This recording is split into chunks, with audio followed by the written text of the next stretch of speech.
Okay, आज का हमारा विषय है एंट्रोपी डिपेंडेंस ऑन टेम्परेचर, यानी कि टेम्परेचर के साथ एंट्रोपी में किस तरह से परिवर्तन होता है और आदर्श गैसों में एंट्रोपी परिवर्तन किस प्रकार से होता है।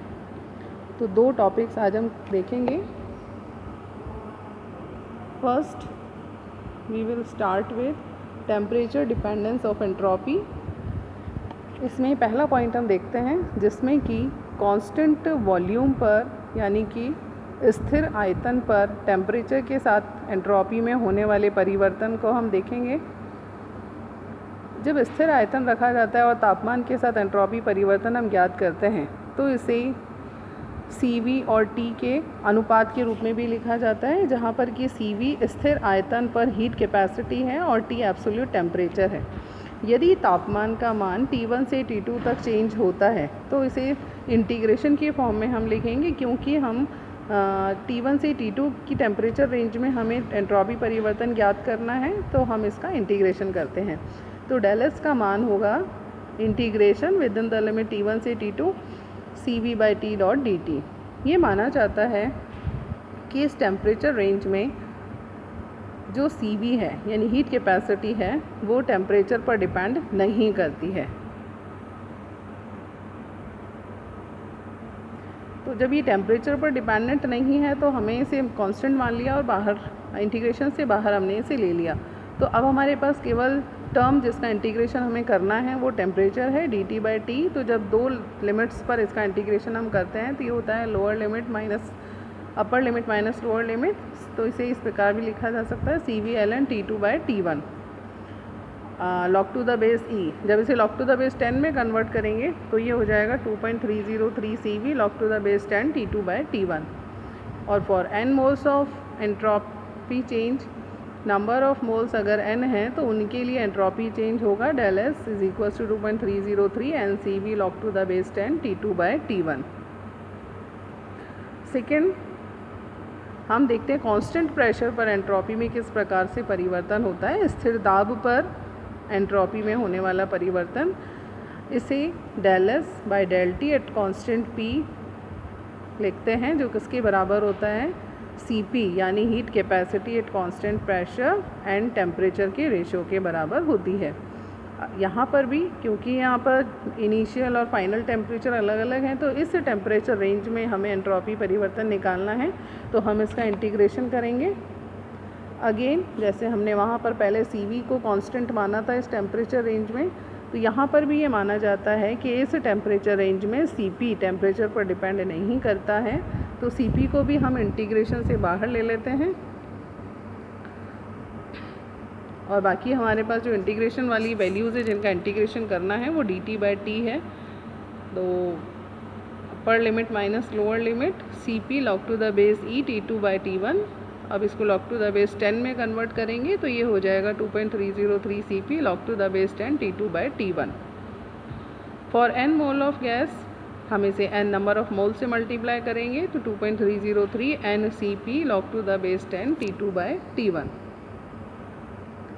अब हम देखेंगे किसी आदर्श गैस में एंट्रोपी परिवर्तन किस प्रकार से होता है। यहाँ दो स्थिति है। पहली कंडीशन जबकि ताप और आयतन स्वतंत्र चर होते हैं, वेरिएबल्स होते हैं, और दूसरी स्थिति जब ताप और दाब स्वतंत्र चर होते हैं। पहली स्थिति में जबकि हम वेरिएबल्स T और V ले रहे हैं, तो माना कि किसी आदर्श गैस के स्थिर आयतन पर ऊष्माधारिता CV है और उस गैस के n मोल के लिए n मोल लिए गए हैं। अतः उन n मोल के लिए जो ऊष्माधारिता है उसका मान NCV होता है।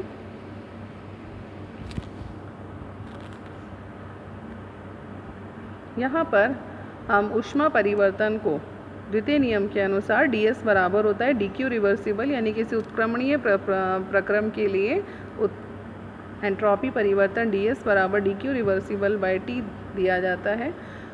ऊष्मागतिकी के प्रथम नियम के अनुसार dq रिवर्सिबल का मान होता है dE प्लस PdV के। dE यहाँ पर आंतरिक ऊर्जा में परिवर्तन है और PdV सिस्टम द्वारा किए गए कार्य को दर्शा रहा है। ये प्रेशर वॉल्यूम की टर्म में है।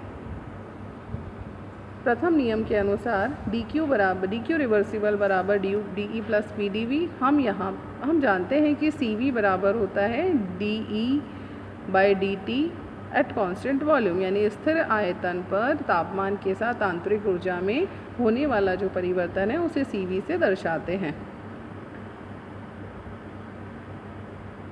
तो डी क्यू रिवर्सिबल किसके बराबर हो जाएगा, हमने यहाँ डी का मान रख लिया, तो डी का मान होगा सी वी डी टी के बराबर plus P D V. 1 mole of ideal gas के लिए हम जानते हैं कि पी का मान होता है आर टी अपॉन वी के बराबर, तो हम यहाँ पी का मान रखेंगे तो इक्वेशन हमारी कन्वर्ट हो जाएगी डी क्यू रिवर्सिबल बराबर C V D T plus R T upon V dot D V के। और अगर हम इस पूरी इक्वेशन को टी से डिवाइड करते हैं, तो D Q reversible by T बराबर होता है डी एस के according to second law of thermodynamics, बराबर हो जाएगा C V D T by T plus T से डिवाइड किया तो यहाँ पर टी से टी कैंसिल हो जाएगा, बाकी बचा R dot D V by V. When system converts from state 1 to state 2, जब स्टेट प्रथम एक प्रावस्था से दूसरी प्रावस्था में तंत्र में परिवर्तन होता है,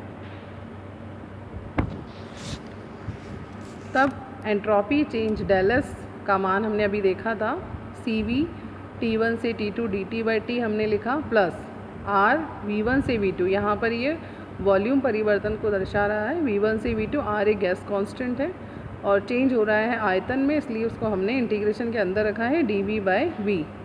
माना कि इस टेम्परेचर रेंज में CV कांस्टेंट है, तो CV को हमने इंटीग्रेशन से बाहर रखा हुआ है, तो CV ln T2 by T1। इस इक्वेशन का इंटीग्रेशन करने के बाद ये इक्वेशन आएगी और इसका भी इंटीग्रेशन करने के बाद वैल्यू आ जाएगी R ln V2 by V1, upper limit minus lower limit.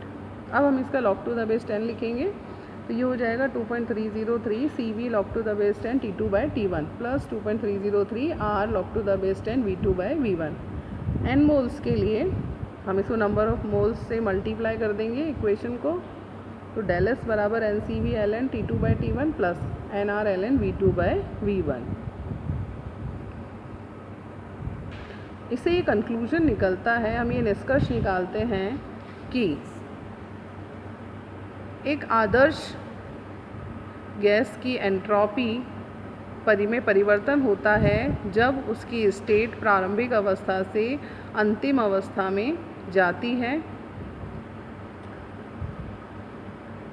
और जो एंट्रोपी है वो प्रारंभिक तापमान और आयतन तथा अंतिम तापमान और आयतन पर निर्भर करती है।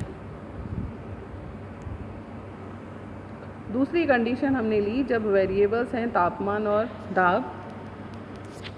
यदि ताप और दाब स्वतंत्र घटक हों तब हम एंट्रोपी परिवर्तन को ज्ञात करेंगे। तो फ्रॉम प्रीवियस डेरिवेशन, जो अभी डेरिवेशन हमने किया उससे हम ये देखते हैं कि डेल एस का मान C V ln T2 by T1 plus R ln V2 by V1 के बराबर होता है। एक आइडियल गैस के लिए इनिशियल और फाइनल प्रेशर को अगर हम P1 और P2 से दर्शाएं तो V2 अपॉन V1 का मान आदर्श गैस के नियम के अनुसार P1 T2 upon P2 T1 के बराबर होगा। तो हमने यहाँ पर V2 बाई V1 का मान हम रख देते हैं ऊपर वाली इक्वेशन में। तो इक्वेशन हमारी इस तरह से होगी, डेल्टा एस बराबर C V ln T2 by T1 plus R ln T2 by T1 plus R ln P1 by P2। हम ये जानते हैं कि Cp माइनस Cv बराबर R के होता है। ये हमने देखा था relation between heat capacity at constant pressure and heat capacity at constant volume के अंदर इनका जो अंतर है वो R के बराबर होता है। तो हम इस इक्वेशन को फर्दर चेंज करके लिखेंगे, डेल एस बराबर होगा Cp ln T2 by T1 minus R ln P2 by P1 के। लॉग टू द बेस 10 की वैल्यू में हमने इसे रखा, तो ये होगा 2.303 Cp log to the base 10 T2 by T1 minus 2.303 R log to the base 10 P2 by P1। अब for n moles of ideal gas के लिए अगर हमें ज्ञात करना है तो हम इक्वेशन को नंबर ऑफ मोल्स यानी n से मल्टीप्लाई कर देंगे। Again entropy change depends on initial and final pressure. जो एंट्रोपी में होने वाला परिवर्तन है वो प्रारंभिक और अंतिम दाब पर निर्भर करता है। इस प्रकार से हमने देखा कि जो एंट्रोपी का मान है वो प्रारंभिक और अंतिम अवस्था पर निर्भर करता है किसी भी प्रक्रम की, न कि उसके पाथ पर निर्भर करता है। तो इससे भी ये क्लियर हो जाता है कि जो एंट्रोपी है एक स्टेट फंक्शन है। Thank you so much.